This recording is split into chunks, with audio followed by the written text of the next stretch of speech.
Trinity-based at high school, we acknowledge the Torres Strait Islander and Aboriginal students, and we also fly our flags high.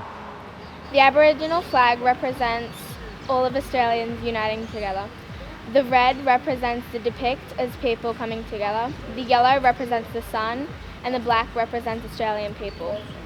The Torres Strait Islander flag represents unity among the Torres Strait Islander people. The green represents the land, divided by black, and the blue represents the sea, and the white represents all the Islander groups. In the late recognition, we acknowledge Harold Thompson. In late recognition, we acknowledge Bernard Namok. Always was, always will be, recognizes that First Nations people have occupied and cared for this continent for over 65,000 years. We are spiritually and culturally connected to this country. This country was crisscrossed by generations of brilliant nations. Aboriginal and Torres Strait Islander people were Australia's first explorers, first navigators, first engineers, first farmers, first botanists, first scientists, first diplomats, first astronomers, and first artists. Our adaptation and intimate knowledge of country enabled us to endure climate change, catastrophic droughts, and rising sea levels. Always was, always will be, acknowledges that hundreds of nations and our cultures covered this continent. All were managing the land, the biggest estate on earth, to sustainably provide for the future. Through ingenious land management systems like fire stick farming, we transformed the harshest habitable continent into a land of bounty. NAIDOC Week 2020 acknowledges and celebrates that our nation's story didn't begin with documented European contact, whether in 1770 or 1606, with the arrival of the Dutch on the western coast of the Cape York Peninsula. The very first footsteps of on this continent were belonging to the First Nations people. Our coastal nations watched and interacted with at least 36 contacts made by the Europeans prior to 77. 2020 invites all Australians to embrace the true history of this country, a history which dates back thousands of generations. It's about seeing, hearing, learning the First Nations' 65,000-year-old history of this country, which is Australia's history. We want all Australians to celebrate that we have the oldest continuing cultures on the planet and recognize that our sovereignty was never ceded. Always was, always will be. Prior to the 1920s, Aboriginal rights groups had boycotted Australia Day in protest against the treatment and status of Aboriginal people. Many organisations emerged to fill this role. The Australian Aborigines Progressive Association in 1924 and the Australian Aborigines League in 1932. In 1932, William Cooper, founder of the Australian Aborigines League, drafted a petition to send to King George V. In 1937, Cooper submitted the petition, but the government did not forward it. On Australia Day, 1938, protesters marched through the streets of Sydney. The following week, a deputation from the Congress presented the Prime Minister with the proposed national policy for Aboriginal people.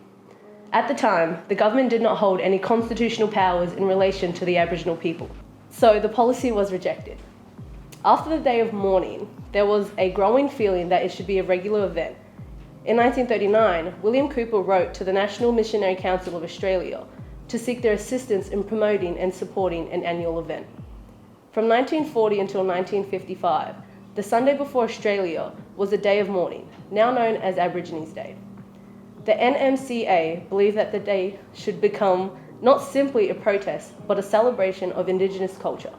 And so in 1955, the day was shifted to the first Sunday in July. In 1972, the Department of Aboriginal Affairs was formed, following the outcome of the 1967 referendum. In 1974, the committee for the first time was composed of entirely Aboriginal members. The following year, it was decided that the event should cover a week from the 1st to the 2nd of July. The following year, it was decided that the event should cover a week from the 1st to the 2nd Sunday of July. With the growing awareness of the distinct cultural histories of Aborigines and Torres Strait Islanders, NAIDOC became known as the National Aborigines Islanders Day and Observance Committee, NAIDOC. This new name has become the name by which the whole week is now called, not just a day. Each year, a theme is chosen to reflect the important issues and events for NAIDOC. During the mid-1990s, ATSIC took over the management of NAIDOC until ATSIC was disbanded in 2005. On the 13th of February 2008, the Prime Minister said that it was time to deal with this unfinished business of the nation, to remove a great stain from the nation's soul, and in a true spirit of reconciliation, to open a new chapter in history of this great land, Australia. This is the history of NAIDOC. Good morning, students. I'm Auntie Laurie, and I'm here today with another one of our students, Maisha, and we're going to talk to you today about acknowledgement and welcome to country. For those that do not have a spiritual connection to country or to our land and seas, we do an acknowledgement, and this is to the local area. So in my background, my great-grandmother's country is Kukuyalanji up north, and my great-grandfather is Gari people, the Butchulla clan in the south, which is now known as Fraser Island. So I do an acknowledgement of country each time, and we all should be acknowledging country if we're not from this Cairns area. The welcome to country is all around having the traditional owners come into the school. This is part of the protocols around our people, and coming into the school and giving a welcome to country through a smoking ceremony. Smoking is a very important part of the ceremony because that cleanses the area to which you're coming to. And we also get the traditional owners to welcome us in their language as they speak to the ancestral beings to acknowledge that they're present and that we are standing on sacred ground. So, Maisha, would you like to do the acknowledgement? Today we acknowledge the sacred relationship to country for the Gimwoy Wallabara Yidinji people. We pay our respect to the elders from the past and the elders who are present and the elders who are yet to come. We also acknowledge the many clan groups and tribes in the Cairns and surrounding districts. As we learn on sacred grounds, may we share our stories and learn from our culture that is millennia old. Always was and always will be. 2020 National NAIDOC Poster. Shape of Land artwork by Noongar and Saibai Islander man Tyrone Margona. Tyrone's passion for art and design began at an early age, and his goal is to make a living of being an artist and take on exciting new creative projects. The rainbow serpent came out of the Dreamtime to create this land. It is represented by the snake and it forms the shape of Australia, which symbolizes how it created our land. The color from the rainbow serpent is reflected onto the figure to display our connection to the rainbow serpent, thus our connection to country. The overlapping colors on the country outside is the Dreamtime. The figure inside the shape of Australia is representation of Indigenous Australians, showing that this country, since the dawn of time, always was, always will be Aboriginal land. Always was, always will be Aboriginal land. Hello everyone, we are Garib Sikh dance group. We come here to T-Bay to celebrate the NAIDOC week here with you guys. What we'll do is, part of Indigenous protocol is to acknowledge traditional landowners of this country here. We call Cairns our home. Part of Indigenous protocol is to acknowledge traditional landowners because our land is up in the Torres Strait, our traditional land. We live here on traditional land that belongs to the Aboriginal people here, of this nation here. So as part of the acknowledgement, we can blow this Mabrasor. This Mabrasor is from our country, up north. Up north is what we call the Great Barrier Reef in the Meriam here. And these shells are from up north in the Torres Strait. We're going to blow these 4 times in acknowledgement to country, and 4-time acknowledgement for them 4 winds that blows also.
Okay, what we're going to do now, some dances from the Torres Strait. These dances the boys are going to do Meriam Cub, or Murray Island dance. And these dance are stories. These stories are from the pearling industry. The pearling industry that was up in the Torres Strait. There was a big pearl boom up in the Torres Strait. Just after the missionaries come through the Torres Strait there, then the big pearl boom happened. And during this time, a big pearling armada from Okinawa, Japan, coming through the Arafura Sea into the harbor of Ti, Thursday Island there, and there was a big pearl boom. Back then, the population doubled 10 times on that island of Ti, and the majority of them divers were Japanese divers. After World War II, that's when the Torres Strait men took over then. They skippered the lugger boats and they dived. They dived for pearl shells and choker shells. In the old days, the pearl shells, choker shells were used for jewelry, traditional jewelries, and choker shells were used for buttons. Today, the buttons are made out of plastic now. So while the Meriam men were skipping and working on the lugger boats, not only the Meriam people, but the people all over Torres Strait, the top Western Islands, Central Islands, and the Western Islands. Every of them islands had their own lugger boats, their own fleet, where they dive for shells, for pearl shells and choker shells. The first dance the boys will do is Winston. It's about the lugger boat Winston. The composer describes Winston come to Mayor, signed up crew, and the composer described how his brother signed up, and then as Winston was going away from Mayor, it was going really fast with the wind of the southeast blowing behind and with the motor going as well. So as the motor running the propeller, the boat, you got the wind, full sail. And it took no time, Winston was out of sight. It was beyond the horizon. Only the noise of the motor was coming. So this dance here is called Winston.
Good afternoon, ladies and gentlemen. My name is Martin Woodcock, the Principal of Trinity Bay State High School.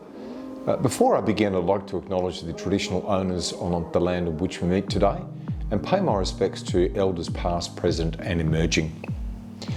NAIDOC 2020 is a fantastic opportunity at Trinity Bay State High School to celebrate and acknowledge the history, culture and achievements of Indigenous people.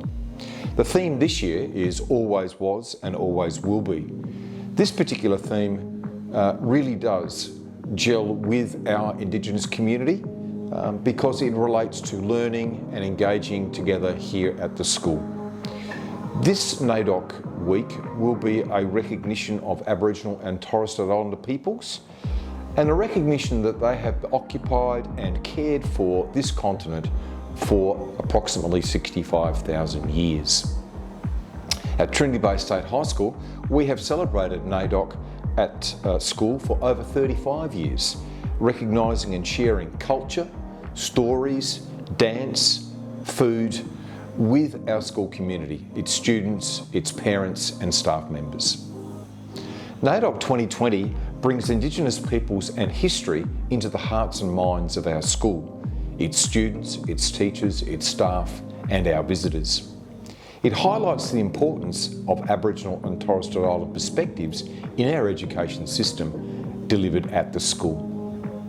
In 2020, COVID-19 has impacted in many ways and many aspects of our school. The ways we work together, the way we communicate, the way we interact. The delivery of NAIDOC, unfortunately, has changed also, but importantly, it ensures the safety for all of our school community. I'd like to commend the organisation committee for 2020 for their innovations, their commitment, and above all, the passion to continue the NAIDOC legacy at Trinity Bay State High School. I hope everyone enjoys NAIDOC Week 2020. Thanks very much.